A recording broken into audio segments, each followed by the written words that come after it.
What's going on, everyone? Thanks for clicking on the video. I do appreciate it, like always. So the reason I'm dressed up is because I just got back from work. Now, while I was sitting in rush hour traffic just now, I was going through some of your guys' comments on my previous videos.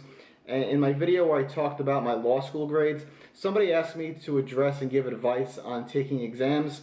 Now, he was also a law student, so this advice is tailored more specifically to law students, but the advice also applies if you're just in undergrad as well, but more specifically to law school. So my first piece of advice, it sounds pretty obvious, but it's to pay attention in class. And I don't just mean to pay attention to the substance of what the professor is saying, but pay attention to body language and really see what he or she emphasizes. Because keep in mind, they are the ones who are writing the exam. So you could tell what they're passionate about, what part of the subject they think is more important, what they think is not important. And based on that, you can kind of tell where they're going to focus their attention on the exam. And by doing that, I'm usually able to predict pretty closely what the main essay topic on the exam will be, just by seeing what they spend a lot of time on in class and what they seem passionate about.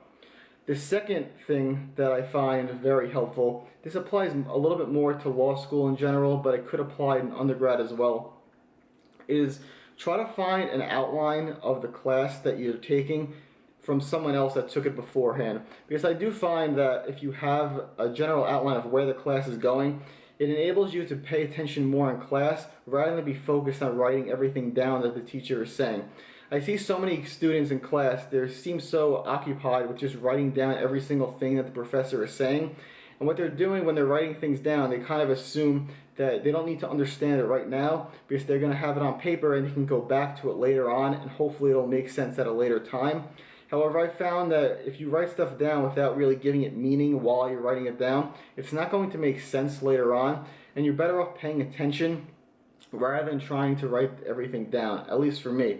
That's why I find that if you have the outline, you already have most of the notes in front of you, so you don't have to write every single thing down.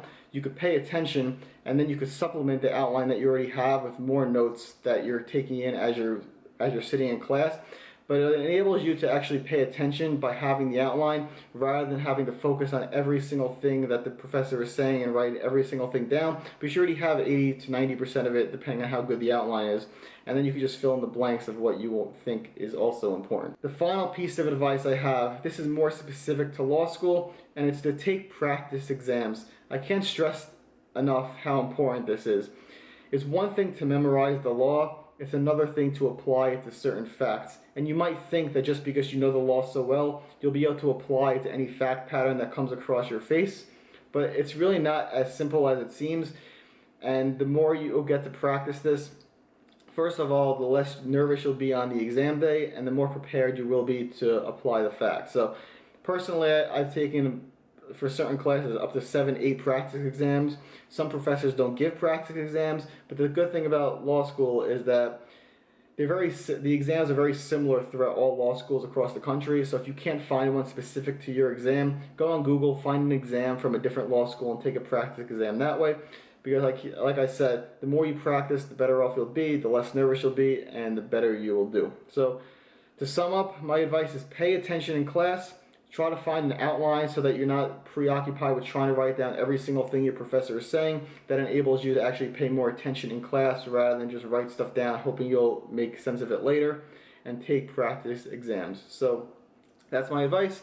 And now we're going to get to my recent deadlift workout, which I did earlier this morning.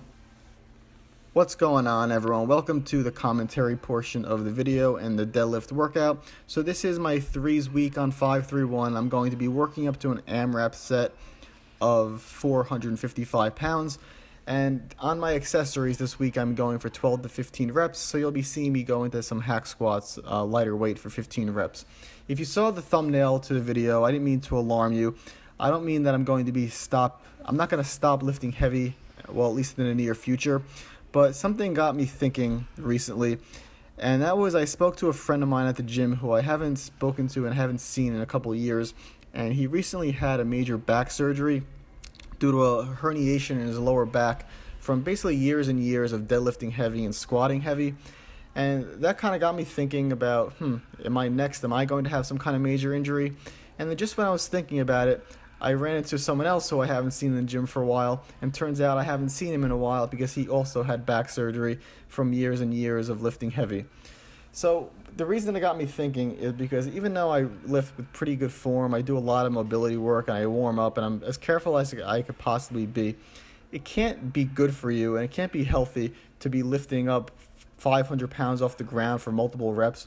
It can't exactly be healthy to put 400 pounds on your back and try to squat up and down with it. I mean, does it mean I'll necessarily get injured? Of course not, but you never really know. And it really got me thinking maybe I should stop lifting so heavy now before it's too late, rather than be forced to have some kind of injury and then stop lifting heavy.